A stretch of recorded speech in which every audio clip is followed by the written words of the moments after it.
I'm back. So last week I took a week off of YouTube. I did mention this in my last video, and I could tell that I was coming off really low energy in that video, and I just didn't like how it was showing on camera, and I didn't like looking at it when I was editing. So I was like, you know what? When I'm feeling a certain way, I should not be filming. I shouldn't be forcing a video just for the sake of it. So I decided to take a week off. So as I'm filming this is actually the Saturday prior to the week that you're seeing it. A full week will have passed by the time you're seeing this video, but I really needed to give myself some breathing room. So basically, as a background, since I started this channel on January 1st, I haven't really had a weekend. Every Saturday and Sunday, which are my days off, or usually my days off, I've been editing late into the night, and then like I get a bit of sleep, and then I up in the morning trying to like have a bit of a, not social life, I don't really have a social life, but I'm trying to have a weekend during the day and like going out and doing things with my boyfriend because he likes to go out, or just like cleaning around the house, and that at night I edit, and then I go into like a full week of work. So it's definitely caught up to me. I've been feeling really emotionally drained from work, and then mentally drained like from doing this on the weekends when I'm trying to recharge. So I really needed to give myself some space in terms of like creating videos, because I just felt like I was always racing against the clock. So I wanted to give myself a week to just build up some content, so I'm just a little bit ahead, so I don't feel so like stressed out all the time. And I'm feeling good about it so far. So anyways, this is a fairly highly requested video. Every time I ask for suggestions, this one comes up. You guys want to see what plants I have killed. This is by no means an exhaustive list of every single plant I killed. There are plants I've killed at the beginning of my plant journey that I don't really recall exactly who they are, like whether I killed them or if I gave them away. It's all a bit of a blur after a few years, but these are ones that are kind of like fresh in my memory. I'm also not including failed propagations. So if like a cutting has not rooted, it's died to rot or whatever, but the mother plant is still alive, I'm not including that. It just happens. So basically, these are plants that I've killed the. I'm also including a couple of plants that are in the process of dying. So you're going to see a dying specimen. So for each plant, I'm going to talk about obviously what it is, how I killed it or how I am currently killing it, and whether I would try it again. So yeah, let's just get started. Oh yeah, this one hurt. This one did hurt. I've talked about it a couple of times before. This is the Homalomena red Sumatra, or redback, or SP Sumatra. It's going by a few names in the community. I really do miss this plant. So you know what, I'm just gonna move over here so I can pop a picture here of what it looked like when I owned it. This was an import sometime, I believe last year, if I'm not mistaken, or late 2020. I don't really remember. So I got this plant from Jing. She imported a bunch. She's also lost quite a few. They're kind of finicky to acclimate. So the entire time that I had this plant, I was growing it in moss. It was doing quite well for quite a long time, and then it wasn't. Here's where it all went wrong. I was treating this plant like a lot of my other aroids. It had a stem on it that reminded me a lot of Anthurium, so I was kind of acclimating it as an Anthurium. So I started it out in my prop box in moss, and then I didn't see a ton of root growth on it. I saw some root growth, but I saw foliage growth. So I then moved that plant out, still in moss, into one of my exos, and it was growing really beautifully. It wasn't sizing up a lot, but it was growing consistently, steadily, not crazy fast. There was steady growth, and it wasn't really dropping any leaves. And then I think I just got busy, and then I started to turn from like, once upon a time I was an overwaterer, and then I became like just okay at watering, just enough. I wasn't that busy that I was missing a watering day. And then I became an underwaterer. And with what I had set this plant up in, it was game over for that plant. So what I didn't do with this plant was well, first of all, I didn't really have a lot of experience with Homalomenas. Now that I think of it, I think that was the first Homalomena I ever owned. And I didn't really do my research on where they're found growing and what they really like. So in hindsight, I should have been growing this plant like I do in alocasia and never letting it dry out. But when I did finally let it dry out, it just really never recovered. And not only that, I was letting it dry out and then I would like wet it again. And then a few weeks later, I would let it dry out again. And it did not forgive me for that. It completely died back. It activated a second growth point. That growth point died back as well. So eventually I fully lost the plant. As the last ditch effort, I got it out of the moss into just water, but at that point it was too late. It was too stressed out. It just gave up on life. So that is how I killed this plant. Would I try it again? Hell yes, I would definitely. I've been looking for this plant locally. I don't want to import it again. As I mentioned, they're not that easy to acclimate. For those of you who have been asking me how to take care of this plant, because some of you have gotten this plant after seeing it on my channel, ask me for care tips on it, even though I've killed this plant. What I will say is that the Homalomenas that I do have now are in pond with a water reservoir. I treat them like I do my alocasias. I never let it dry out and it's doing okay. Actually, I might as well show you my other one. So this is not to say that all Homalomenas should be treated the same. I know that some people find certain ones in cultivation really easy, like for example, the, what's it called? Emerald gem, maybe? I forget. There's one that's like commonly found in garden centers, at least here in Canada.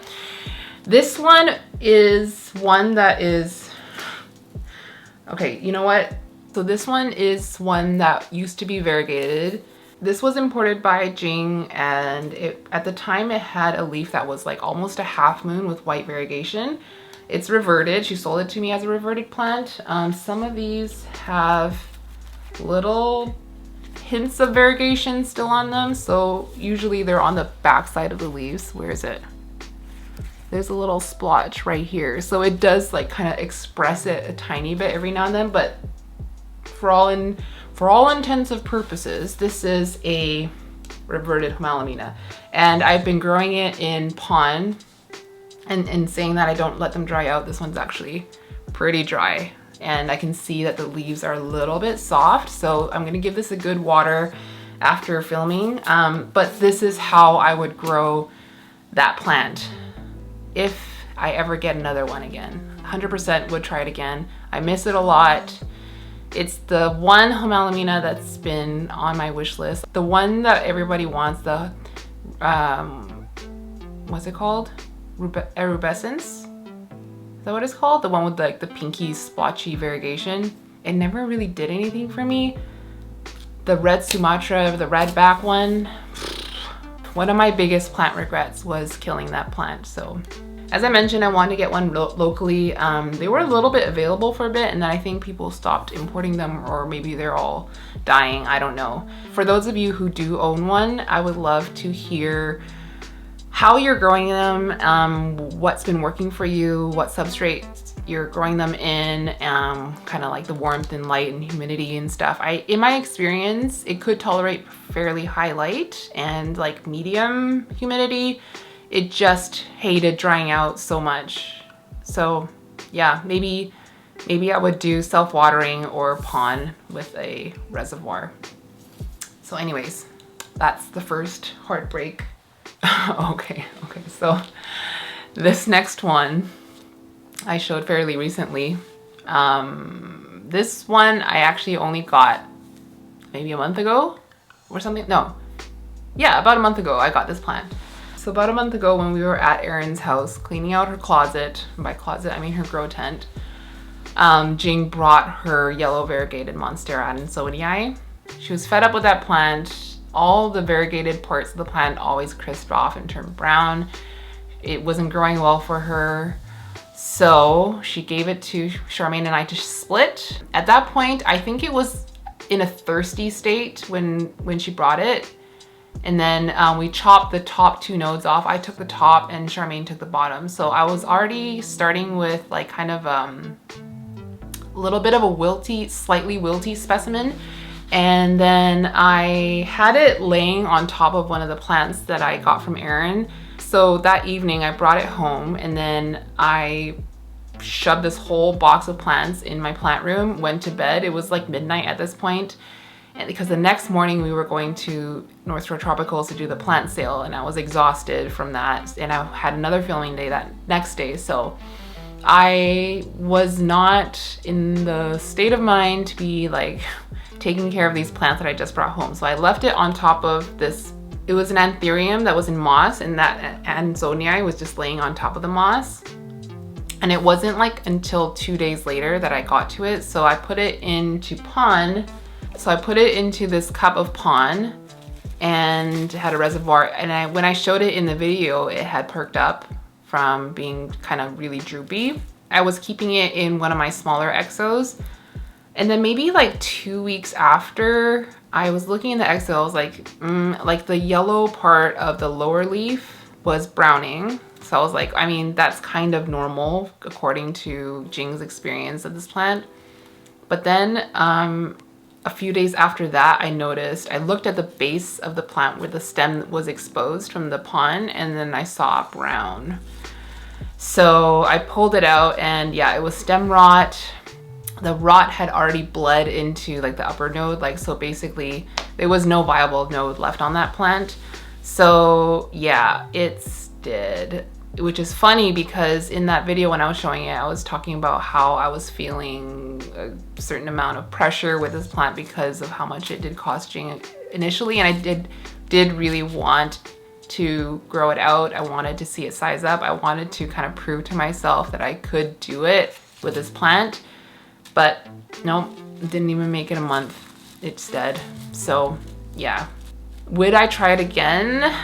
Like, yes and no. I've said in the past before, this is not a plant that I really liked. It was never really on a wish list of mine. In fact, I put it in my anti-wish list video because, not because I hate this plant.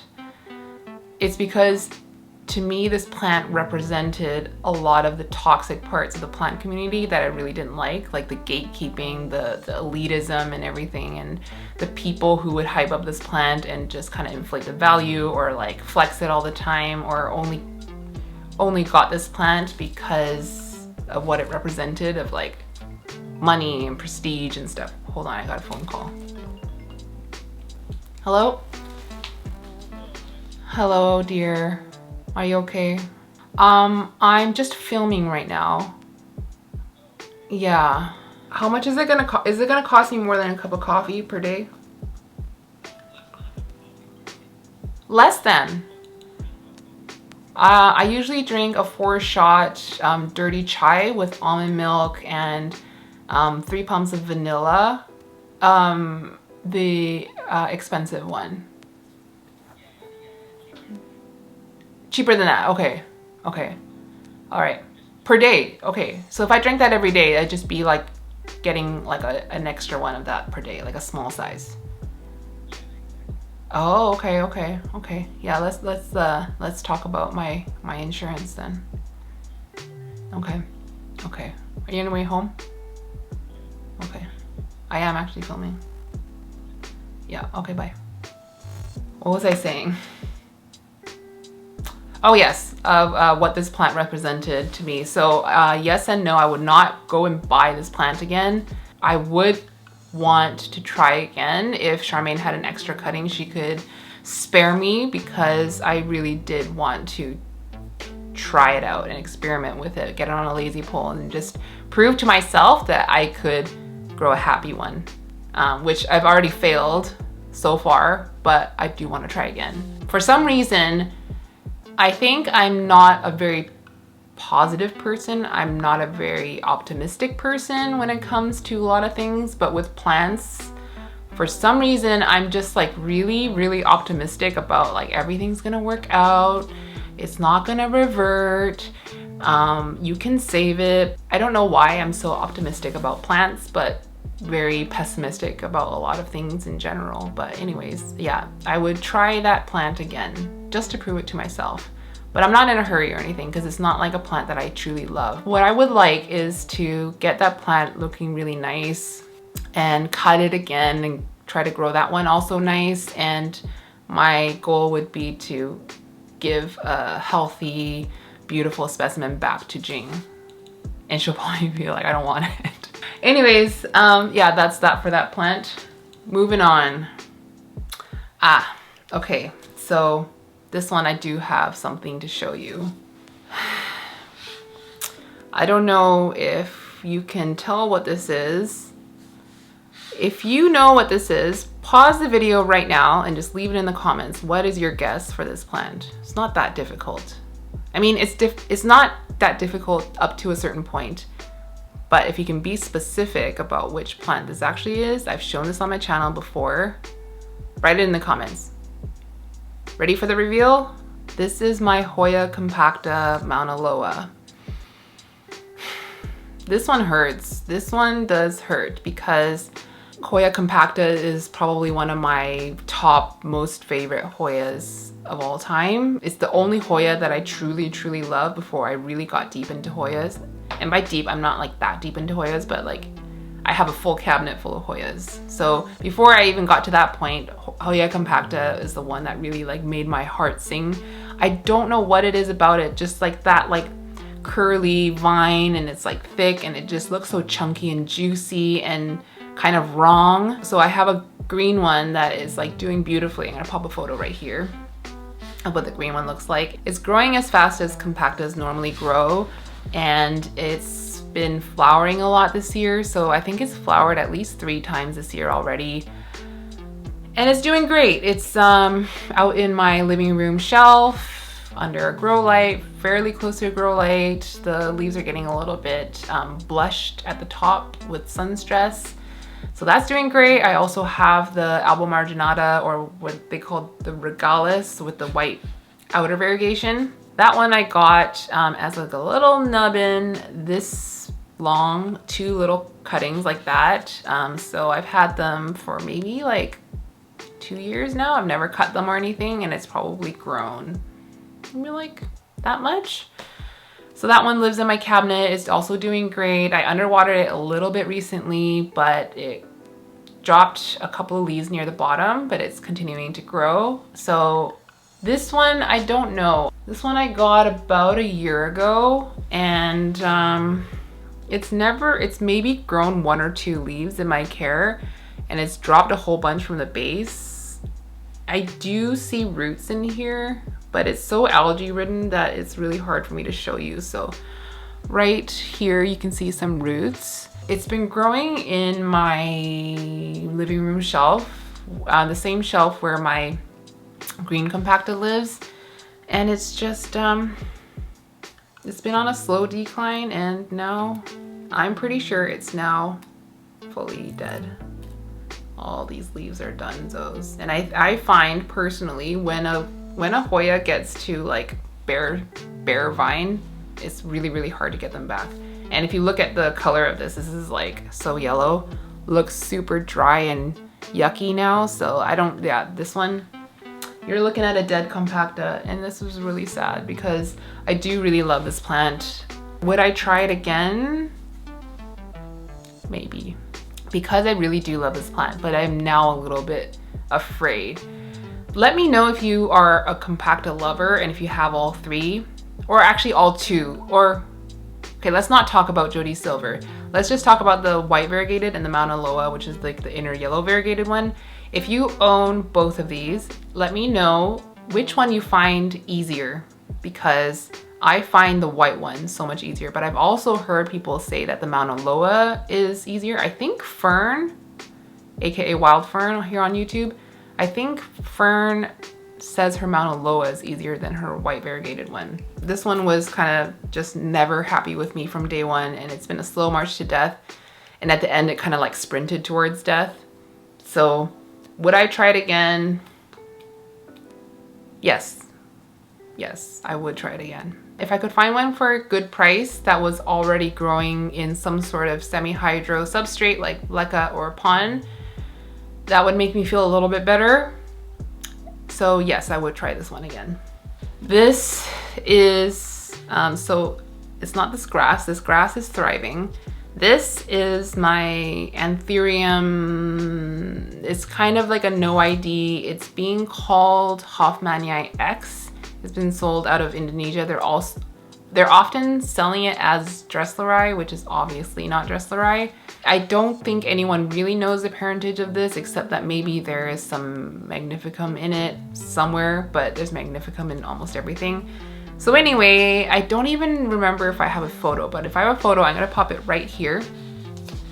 I imported this plant about maybe a year and a half ago or something like that. I imported it at the same time that I imported my King of Spades.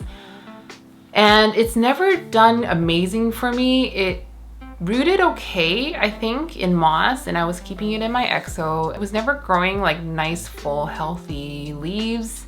And then at one point, around the same time that my Homalomena dried out, it was around the same time that this was chronically drying out. So, oh dear, it's falling apart as I'm lifting it.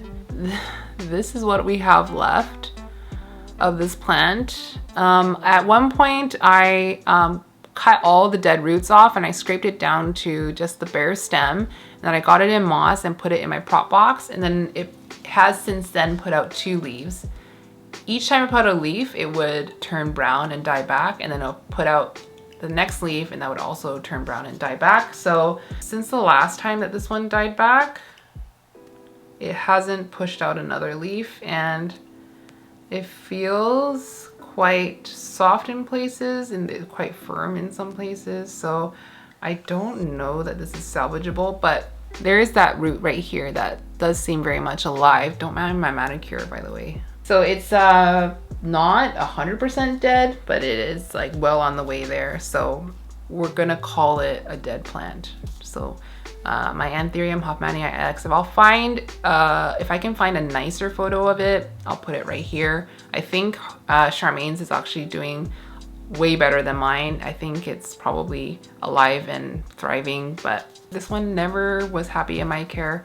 I never really completely rehabbed it after shipping, and then I let it dry out one too many times and it never really recovered. It was too weak of a specimen at that point. So would I try it again? No. No, I would not. There's enough beautiful Anthuriums out there that's round and chubby, and there's enough that do well for me. I already have the Ace of Spades. No, I don't have the Ace of Spades. I don't have an Ace of Spades. I already have the King of Spades, and that one does fine for me. It ticks all the boxes of the round, chubby, dark Anthuriums. So do I need this plant? No, I don't need this plant. Would I try it again? No. Nope. If you don't ever come back to life, that's the end of me and you. Okay, so this next plant is another sad one. Full disclosure, I've killed this plant twice. Not the same specimen, obviously. It didn't come back to life and I kill it again. I've had 2 specimens of this plant. I've killed them both. I can't believe I killed them both. It's not even known to be a difficult plant. In fact, I think it's known to be quite an easy plant. So this is the Philodendron buono. Last year, Charmaine brought back like really giant cuttings of this plant, and it was a little bit stressed out because it was recovering from a thrips infestation. When I got it, it had a really big leaf and it was already kind of yellowing at the edges. And I had a chunk maybe like this big. It looks like I'm holding my head. I had a chunk maybe this big and it wasn't activated or anything. There are no roots on it, and I got it in moss as I usually do. After that big leaf had fallen off, I put it in a prop box, and then one day I checked on it and it was just dust. It just turned into dust. So that was sad. So Charmaine, being the loving friend that she is, grew out one of her propagations and gave it to me. I think there was 2 or 3 leaves. It was like a little chunk of stem and had like a few 2 or 3 leaves with like one emerging. She gave it to me in moss. So after she gave it to me, a few weeks later, I decided I wanted to transfer it to pond. So I took it out of the moss, and the mother stem that it was on was already dust. Like like it just crumbled into nothing. But the new stem was totally fine. So I chopped that off. I gave it a little bit of a clean, a hydrogen peroxide soak. I got it into pond with great white in it. And then for some reason, it just started to form this kind of like webby mold on top of the surface. And given that I had inoculated it with great white, which does contain a form of trichoderma or like a beneficial mold, that's what I thought it was. But then it started to drop leaves that were getting kind of like mushy brown. I wish I had photos to show, but if I can find photos, I'll pop it up. But it was like the leaves were kind of turning that like translucent brown that you normally see when you have like stem rot or like rot at the petiole. But I couldn't find this rot. It was just like these leaves were kind of mushing off. So I got it in from like a higher humidity enclosure, which is my Millsbo cabinet, into a lower humidity exo. And then it continued to do that. So I took it out, did another hydrogen peroxide rinse, got it into like fully fresh substrate. And then I put it into my tent this time under less light. And I checked it the other day and it was dead, rotted. I killed that plant so dead, and I don't know why. It just, that one really does baffle me. And I did try. It's not like I didn't get to it before it was too late. I feel like I did what in my mind was the right thing. I couldn't quite figure it out. I couldn't quite figure out what was wrong with it and why I killed both of these specimens. So yeah, it's sad. Would I try it again?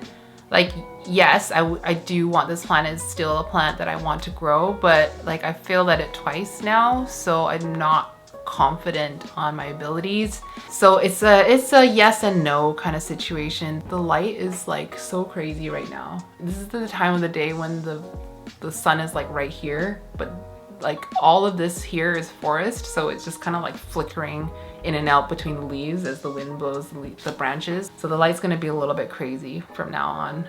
So sorry about it. Was I saying it? Would I try it again? Like I would like to? Yes, I would like to. But I've like accepted enough of Charmaine's generosity with this plant that I don't want it to accept anymore. So I would purchase another like baby plant to grow out again. But yeah, that one's a sad one.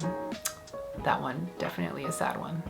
Okay, so this one I've talked about before in my most difficult houseplants video. If you haven't seen it before, here's the thumbnail. So yes, this was probably my most difficult houseplant ever. It's the Philodendron lindhanii. So here is my specimen when I had it. I knew it was gonna be difficult. This is one that I did do my research on, and I even contemplated getting like a fogger and like something that would blow cold air on it. I wanted to grow it in my basement. It was a set of really unfortunate circumstances. Like I got it in around, I want to say May of last year. And then if anyone knows, like our province kind of got hit with what was called a heat dome. So it was just the most ridiculously hot summer last year. It was not even a heat wave. It was like everywhere was closing down due to the heat. So during this heat wave, my plant room was over 40 degrees Celsius. So whatever that means in Fahrenheit, I don't know. Just really hot basically. And lindhanii is a high elevation cloud forest species that really relies on a temperature drop at night, but it should never really get over 20 degrees Celsius for this plant. So I was using like ice packs. I had it in a propagation bin with moss. It does like really high humidity with some airflow and temperature drops at night. So I was like switching out these ice packs every day with it, and yeah, it wasn't enough. It was rooting, but it was continuously melting back, and it died.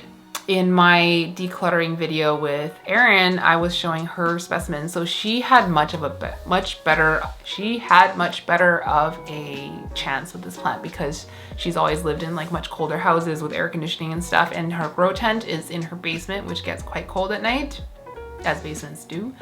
So hers is also crisping up a lot. But yeah, this is a plant that I shouldn't have even tried. It was out of my league, and I tried it anyway, like an idiot. And I was like, it's gonna be great. And then it wasn't great. And would I try it again? Hell no, I would not. I don't want to put myself through that emotional heartbreak again, but also like there's no point. I'd be spending money on a plant that's definitely gonna die. I don't have the conditions for it. Yeah, I don't want to contribute to the demand of this plant because the most of us are not capable of growing this species. So nope, will not try again. I will admire it from afar. Those of you who grow it well, all the power to you. I respect you a lot for growing this plant, and that ain't me. So this next plant is also one that I talked about in my difficult houseplants video. I still have it. It's not dead, but it is dying. When I showed this plant, it wasn't dying. It was just kind of like stuck in limbo. It never grew roots for me. It never grew another leaf for me in the time that I've had it, which is at least a year and a half at this point. So someone left a really helpful comment on this plant. Is this a root? I'm like seeing potentially roots starting. Maybe there might be roots starting. Okay, so this is my Anthurium peltigerum. So someone left a really helpful comment about that actually looks really cool. These green stripes. So someone left I need to finish my story. Someone left a really helpful comment saying that they've rooted peltigerum well in water at least more than once, and then moved it to whatever substrate they wanted to afterwards. But they've recommended water for rooting. So since I saw that comment, I've been keeping it in my plant room in water with a bubbler. No roots have formed. And then recently I took it out to wash down the stem again because it had grown this like film of like slime around it. And I was checking it for rot. Luckily there's no rot. But now that I'm looking at it, I'm seeing like, where is it? Here. It kind of looks like, it is so dark in here now. I'm seeing what looks like roots starting to form, possibly up here as well. It's really, really black. I had cleaned it down with like the scraping and everything, but it just over time oxidizes to this black color. And it just smells like woody. Yeah, it's not rotting or anything, but recently it started to yellow. So you're seeing kind of it die, but then now I'm not sure if I should keep this in this list. So maybe it is coming back to life. I will continue to keep it in water until I see signs of root growth. At least I want to see an inch before I move it to something else, maybe pond. But I'm really sick of that bubbler. Like a couple of times I've filmed in the plant room recently, and I thought the noise cancellation on my mic would get rid of the bubbler sounds, but nope, it sucked. And I had a really hard time with the audio. So I know you guys have heard it. Thank you guys for bearing with me for those audio issues. But anyways, I've also killed a couple of these, at least one. I think one, maybe two of these from import. These are kind of known to be kind of finicky when they arrive. And it was also at the point where like they were kind of just released by the nurseries in Ecuador. They weren't sending out like the most established specimens just in order to keep up with the demand of them. So this is one that my friend JR imported, and he said he had kept it for like at least a month and a half, and it wasn't doing anything, but he sold it to me at cost. So I was like, I'm gonna try it again. So far, a year and a half later, it has done nothing for me but decline, but it is still alive. To its credit, it's still with me. So anyway, would I try it again? No, I would not. I love this plant. I really do love this plant. It looks so wrong. It looks like up forgetti. I was really sad at how difficult it's proven to be, at least for me and my skills. But yeah, I would not try this again. I will admire those photos, those beautiful big ones at the cloud forest in Singapore. I'll admire those ones, but no more for me. After this one's gone, that's it for us. The last one, I know I said I wouldn't talk about imports, but this one is just one that I feel like people need to hear. I get the question a lot about this plant and whether or not it should be imported. And this is by far the one that I've killed the most of. So this is Anthurium warocqueanum. You know I love my Queen Anthurium. I even made a sweatshirt about it. I think I must have imported at least 10 of these. And this was kind of like at the height of their popularity. So when they were starting to be available in Ecuador, specifically the dark/narrow form of the Queen Anthurium, the demand was so high that they were sending out a lot of unrooted or like barely rooted specimens. And I also at least one time imported them in winter. Every single one of them has died. All of them, without exception, all of them have died. So I'll show you what I have now. Oh God, I'm always kicking the tripod. So this is my only dark form warocqueanum, right? Yes, I had another one that has died. So the ones that we were importing at the time were about this size. They weren't showing like the venation yet. They were quite little. A lot of people find this plant really difficult to acclimate, and they say it's kind of like a 50-50 draw on whether or not it will survive. At least back then when they were sending out like kind of fresh cuts or like barely rooted specimens. It might be better now that the demand has dropped, that they might be better rooted when they're getting to you. I'm not really sure. If you've imported a queen recently, let me know if that's your experience. At the time when we were importing them, we were getting ones like this that were like usually completely unrooted or very, very small amount of roots. And I killed so many of them so quickly. I would get like 5 of them in, they'd be all gone within a month. And it's usually just due to stem rot. It just gave up on life. So I've killed a lot of them. This is one that I got from Erin. So this is one of her super chunks. So these were propagations of like chunks that she cut off of her mother plant, and then they would just like sprout like 3 or 4 growth points. So this one has 3 growth points, and that's why it looks so bushy. You can see three growth points here in the back, 1, 2, and 3. I haven't given this the best care. I do want to repot this into pond and get it into no drainage with a reservoir, because this moss dries out so much. I just don't want to grow anthuriums and moss anymore, so I'm going to repot this. But I thought it'd be useful to show, because this is still a pretty like coveted plant, I think, and I think it always will be. It's just too beautiful not to love this plant. So if you're planning on importing it, I will say that if you have the funds to do so, get a backup, like get a duplicate so you have at least one insurance one, or try to get one locally. Get a small one. I don't think it takes that long for them to mature up, but it's not really worth the heartbreak. I think this is one of those plants where it's worth it to get a local acclimated specimen.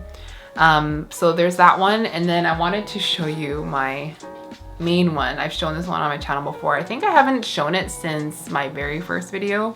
My green warocqueanum. I'm gonna try not to show you the newest leaf. So it's been kind of declining. These are the sizes of leaves I was growing last year, which was like much bigger than when I had gotten it. It was like a total rehab. It was like half a leaf plus like a really stunted leaf, and it was swimming in like a giant pot, sitting in someone's like dark living room. So it's been a project with this one, and it was doing really well. And then I think it got hit with some fungal stuff. So you can see that like there's just some mottling on it that doesn't look really good. And it did also dry out completely at one point. So we got some crispy tips. Oh, no, I did show this after that video. I repotted this in my coffee chats video. I got it into a bigger pot and I covered more of the stem in substrate. And then kind of recently when I started using great white, of course, this plant got great white, and then it just put out this leaf. Boom. It's a sad story a little bit. This is not really to do with this video, but I wanted a chance to show this leaf while it was still growing. So it's still super floppy. I'm going to show you how big it looks next to my head. I love how fat it is, but stupid me, I saw this kind of like bending on itself when it was emerging out of the sheath. I wasn't diligent enough on spraying the leaf so that the sheath would kind of release that leaf better. So it ripped itself on the way out. I didn't really realize that it was going to be ripped until the leaf was starting to unfurl. I saw the rip and I was like, God damn it. So that's sad, but look how much it loves the new pot and the great white. Just for size comparison, I'll show you the leaf prior. So actually the leaf prior to it is this one that looks like really sad. These dots here, I believe, are fungal. So yeah, just for size comparison, it's gotten quite a lot bigger. It's really hard to even fit into the frame. There. It might even be a little bit light bleached, so I probably want to pull this down even further away from the lights. Would I try importing queens again? No, would not. I wouldn't do it. If I wanted a queen badly enough, I would just pay for a acclimated specimen. Once they're established, I find them really easygoing. I don't think they're super thirsty. It's not that easy to dry them out. And I don't even think they need as high humidity as people claim they do. I find them actually easier than a lot of other anthuriums. So I would recommend getting an acclimated one. If I decided I wanted a big dark form one, because this is not the dark form, this is the green form. If I wanted a really dark one, I would not import it. Yeah, to me, that's just a waste of money, or a potential big waste of money, and I don't want to take that gamble just to save the $100 or whatever I would save. So if I decided I want a really big one, which I don't think I will, I'm planning to just grow this one out to maturity because I think that would be a lot more satisfying. So I didn't really need to include this on the list, but I kind of wanted to show this plant while it's still growing. So I think if you look at it right now, from my fingertip, it goes past my elbow at this point, right? I think it still has, based on the softness and how long it's been growing, I think it has like another inch to give before it's fully hardened. It's a shame about this, but you know what? It's okay. So anyways, yeah, that's the last plant on my list. I just turned on the light, but now my forehead looks yellow. Thank you guys so much for watching another video. Right, Hexy? Alright guys, that wraps up this video. Thank you guys so much for watching. If you enjoyed it, please remember to give it a thumbs up. Let me know what your most devastating plant kills are and whether you would try it again. I hope you guys have a great rest of your weekend, and I'll see you in the next one. Bye!